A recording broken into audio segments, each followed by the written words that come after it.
And rootlessness was a theme that Jung kept coming back to Mm. because he understood that with the loss of, traditional religion, there was nevertheless still a need for those same types of stories and a need for those same ideas and archetypes to express themselves.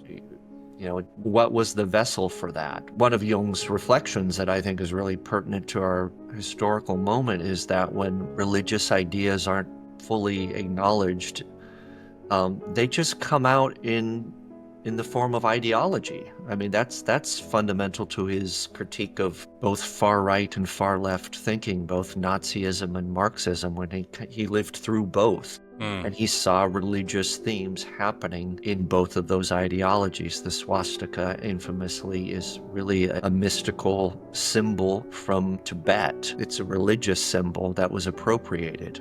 Um, there's a lot of utopic thinking in Nazism that kind of mimics the idea of a heaven on earth, or, an eventual heaven that people can reach. That's sort of a mythic theme there. There's a theme of death and rebirth. Hitler was supposed to kind of bring the rebirth. The idea of a Third Reich is a rebirth. That's a rebirth motif. These are all mythological and psychological ideas. And so Jung was living in that time and reflecting how a lot of what we're seeing in the political sphere, in the ideological realm, it's kind of like an unconscious reflection of a lot of these essentially religious motifs.